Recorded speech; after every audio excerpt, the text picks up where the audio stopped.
သူ့ရဲ့အမျိုးသမီးသူ့ရဲ့သားသမီးတွေစိတ်မစင်းရအောင်ငါကြောင့်ဖြစ်ရလေခြင်းဆိုပြီးငါမရှိရင်ဒီငါသားသမီးတွေငါမိန်းမတွေအလုံးမရှုပ်တော့ဘူးဆိုတဲ့ပုံစံမျိုးနဲ့ကိုတေချောင်းကြံတာတွေရှိရပါရှင်ဗျာဒါကြရင်ရောဘယ်လိုအပြစ်ရှိနိုင်လဲရှင်ကိုကြောင့်သူများဒုက္ခမရောက်စေချင်တဲ့စိတ်ကဒါကုသိုလ်စိတ်လေဒါကောင်းတဲ့စိတ်ပဲပေါ့နော်ဒါပေမဲ့ကိုတက်တည်တဲ့အချိန်မှာတော့ဒါမကောင်းတဲ့စိတ်ဖြစ်သွားပြီစိတ်ကအယမ်းမြန်တယ်ခြေပိုင်းကာလမှာတော့သူကောင်းတဲ့စိတ်ကလေးဖြစ်သွားတယ်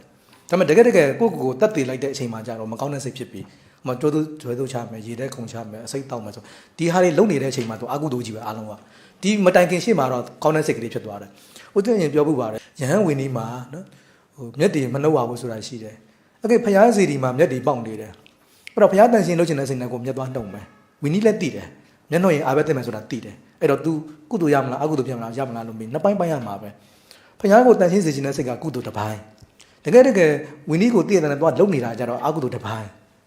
သူ့ပိုင်းနဲ့သူတော့မတူးနော်မလုပ်ခင်မှာတော့ तू ကုသိုလ်စိတ်ဖြစ်တယ်ဟုတ်တယ်ဟောဘုရားတန်ရှင်းစေချင်တယ်ဘုရားကငါတန်ရှင်းလုပ်မယ်ကုသိုလ်စိတ်ဖြစ်တယ်တကယ်ဝီနီကိုတည်တယ်နဲ့မျက်သွားနှုတ်တာကြတော့အကုသိုလ်ဖြစ်သွားပြီဘာအကုသိုလ်လဲမေးရင်ဘုရားရှင်ရဲ့ဝီနီကိုတည်ရတဲ့နဲ့လွန်ကျူးတဲ့အကုသိုလ်ပဲအဲ့တော့နှစ်ပိုင်းပိုင်းရမယ်လို့ပြောချင်တာပါနော်တကယ်လှုပ်တဲ့အခါမှာဖြစ်တဲ့စိတ်ကတစ်ပိုင်းနဲ့မလှုပ်ခင်လှုပ်တဲ့ဖြစ်တဲ့ကတစ်ပိုင်းပဲမတူဘူးပေါ့နော်